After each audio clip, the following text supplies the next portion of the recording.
the MLB and the Players Union have a lot of work to do.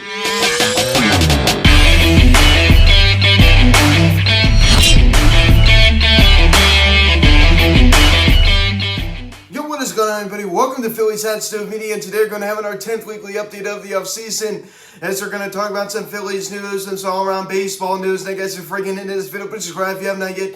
Please hit the notification bell. Please like this video, comment on this video, share this video, and let's get into this. So a little bit of news came out this past week about the lockouts. Some possible players that maybe the Phillies will be pursuing. Of course, they can't really, make any moves right now, obviously due to this annoying lockout that is just, really it's just terrible. It is just terrible. They've allowed this to happen, and it's just a disgrace to the game of baseball. And Commissioner Manfred and Tony Clark have a lot of work to do. We'll talk a little bit about that. We're going to talk about a proposal in center field for the Phillies that maybe will work. We're going to talk about some former Phillies and where they went. So we had a lot to talk about this week. I first want to start it off with a discussion. I saw an article posted on Section 215 about Victor Robles, right, the national center fielder who was demoted to AAA by Nats GM and President Mike Rizzo after his terrible production, right? I mean, this guy is not a good offensive player. He's a very, very good defender. He's a very, very good glove out in center field. He can run. He definitely has the speed, right? But when it comes to hitting for high average, when it comes to hitting the ball to the ballpark, when it just comes to getting extra base hits, his slugging percentage just isn't good. I mean, he has a decent OBP. I mean, his slugging percentage is, his batting average, just terrible. Just absolutely terrible. But the only thing he has going for him is, getting on base and, playing at a pretty good level at center field defensively. I mean, that's pretty much all he has going for him. This is a guy... he was at one time ranked higher than Juan Soto in the National Farm System. I mean, this was a guy who was supposed to take over for Bryce Harper. I mean, this was a guy who, was really just highly touted. I mean, and he was a really, really big prospect. He's still only 24 years old, but he's been a colossal disappointment for the Washington Nationals. I mean, huge disappointment for them. He has just not been good. He has just not been good. And, I think it's a possibility that maybe Mike Rizzo might try to shop him, right? You saw the Nationals acquired, Lane Thomas, who's going to be seeing some time in center field, so there's really no reason, there may be no reason to keep Victor Robles around. He just hasn't really done anything. I mean, he's already done nothing. I mean, he had a decent 2019 campaign in the Nationals, World Series year. He was awful in 2020. He was awful in 2021. He battled some injuries in 17 and 18, and of course Harper was still there at that time, and he really didn't see a lot of time up there. Of course, then Harper left, and he was the Nationals' everyday center fielder. Of course, they moved Adam Eaton to right field to fill Bryce Harper's spot, and also Adam Eaton really couldn't play center field due to a lot of his injuries. That stuff's not really that relevant to talk about right now. But the bottom line is that are the Phillies willing to take a chance of Victor Robles possibly turning into the player that, the baseball all thought he would be? Because I remember, in the 2018-2019 offseason at MLB Network, all these people were talking about how big the addition of Victor Robles will be for the Nationals. As the young kid arrived, and I thought it was going to be a huge addition. He has just been a colossal disappointment. Now, he does a lot of things going for him, like I said, with getting on base and, playing at a very, very good, level defensively in center field. But he was so bad. He was so bad, ladies and gentlemen, that Rizzo sent him down. I mean, he was on a rebuilding team. He wasn't on a team that was in a playoff hunt. I mean, he was sent down during a time when they were playing for nothing. I mean, the Braves, the Phillies, the Mets were all ahead of them. And, one of those teams is going to win a division. Of course, they ended up being the Atlanta Braves, going to win the World Series. But the Nationals were out of it. Victor Robles got sent down to AAA. Completely out of it. Pretty much no chance, of moving on. I mean, he was even sent down during that time. That really just shows you how bad he was. There's a possibility that maybe the Phillies take a chance of, maybe him, becoming a good player. Right? He had the potential to stare, as I said, 24 years old. He's not 28 years old. He's not 29. He's 24. So he's still young enough to be a good player, right? He's still young enough to be a good player, and as I keep saying, he has been a major, major disappointment, total disappointment. As I said, he was supposed to be better than Juan Soto.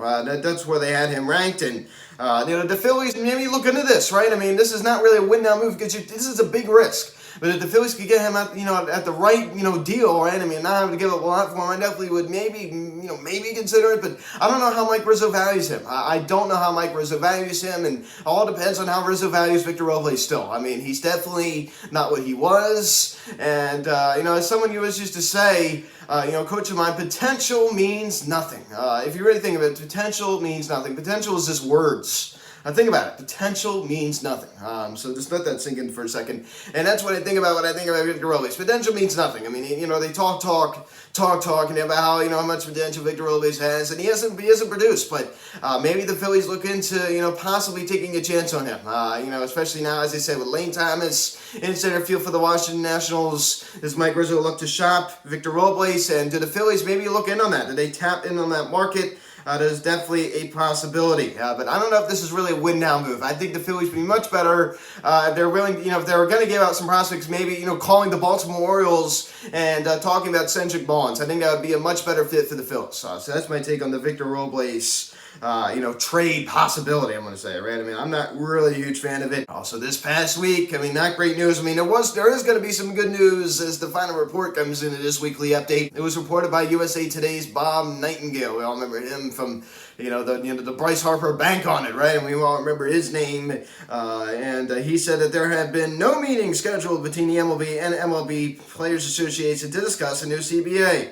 And let's not all forget that it was reported in December that they weren't going to discuss core economics until January. First of all, it was reported in December that there were going to be no meetings the remainder of 2021, and there was another meeting. I don't really know what to believe anymore. And then, of course, there's going to be a report at the end here, which is very good news, which I'm sure a lot of you will be happy to hear.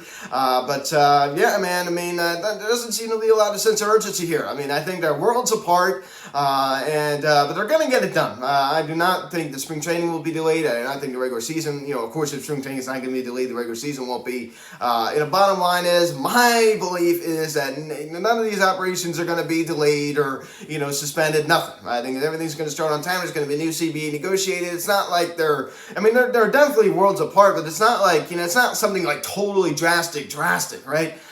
So they're going to get something done because they can't afford it. After the players had prorated salaries in 2020, they did not want that again. Yes, it won't affect the Trouts, the Harpers, the Betts, the Lindors of the world, but it's going to affect the Juan Sotos. It's going to affect the Acuna Juniors. It's going to affect these kind of, Vladimir Guerrero Jr. It's going to affect, these kind of guys that play at an extremely high level who have not hit the free agent market and haven't gotten their payday. So it's really going to hurt those kind of guys and any other guy too, who hasn't, is not on a huge, multi-million-dollar salary.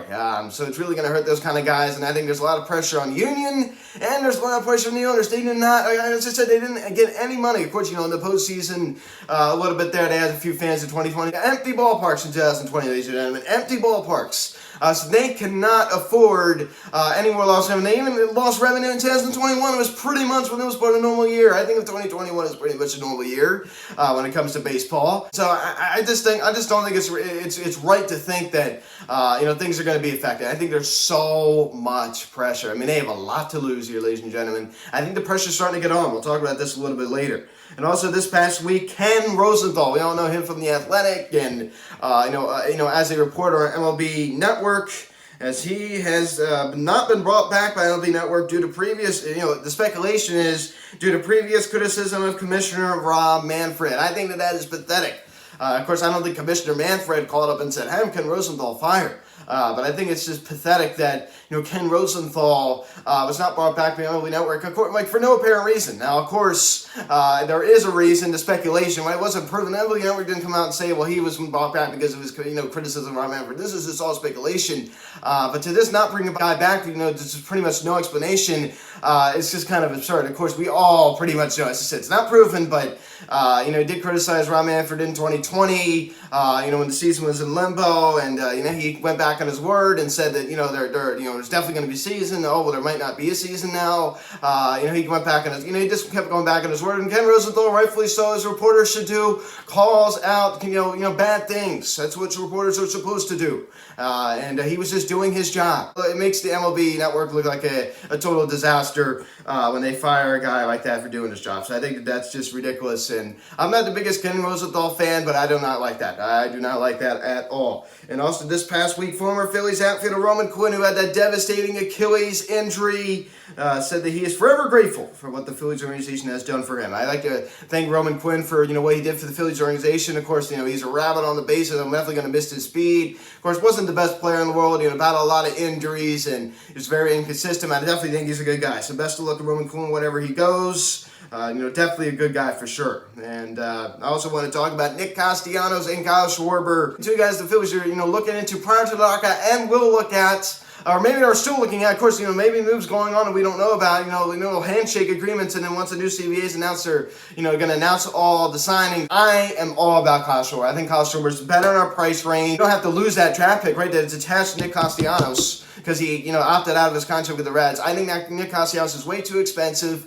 I definitely think he's a better player than Kyle Schwarber. I don't want Nick Castellanos, and I don't think Phillies fans should want Nick Castellanos, right? He's going to be way too expensive with the draft pick. Kyle Schwarber's a much better fit. He's a left-handed bat, another left-handed bat. I mean, after Didi Gregorius's, down 2021 season, we need another left-handed bat to pair with Harper in the corner outfield spot in left field. So I think Kyle Schwarber would be a better fit for the Phils. Also, this past week, the Cincinnati Reds isn't really hardly anything to talk about, so I'm just, making, posts about former Phils. The Cincinnati Reds signed former Phillies left-handed pitcher Ben Lively to a minor league contract. Lively was acquired from the Cincinnati Reds, right, from the Phils, right, of course, now he's going back to the Reds, on December 31st, 2014, in exchange for outfielder Marlon Byrd. So Marlon Byrd was my first favorite Philly when I became a diehard Phillies fan in 2014. Marlon Byrd is my first favorite player, right, of course, played back with the Phillies. He bounced around so many teams, right, he was with the Nats, the Red Sox, the Cubs, the Mets, Pirates. Probably forgetting, another 10 of them. He definitely bounced around. Of course, I think he was at the Giants too, but, this trade definitely did not work out. I think at that time, I think Ben Lively could be good for us. So he's a left-handed pitcher, and, last pitch for the Phils in 2018. He just did not work out. I don't really think we gave him a big chance. He wasn't bad in 2017. He wasn't. We just didn't really give him that much of a chance. Just a little friendly reminder, Phillies Hats to Media is available not just on YouTube. This is the same version, so people are hearing this, might be listening on Spotify. It's available on Spotify, Apple Podcasts, Google Podcasts, and it's on Anchor, right? You can go and listen to me on Anchor. But if you want to find me, this is the only version you can find me on MP4, video style. MP3 is available on Spotify, Google Podcasts, and Apple Podcasts. Just a little friendly reminder, please check me out on there. We really would appreciate it. And also this past week, another former Phil, Justin Bour. Remember Justin Bour? He has signed a deal with the Mexico City Red Devils for the 2022 season. We all remember Bour was acquired in August of 2018 from the Miami Marlins in exchange for Mackenzie Mills. My first ever video.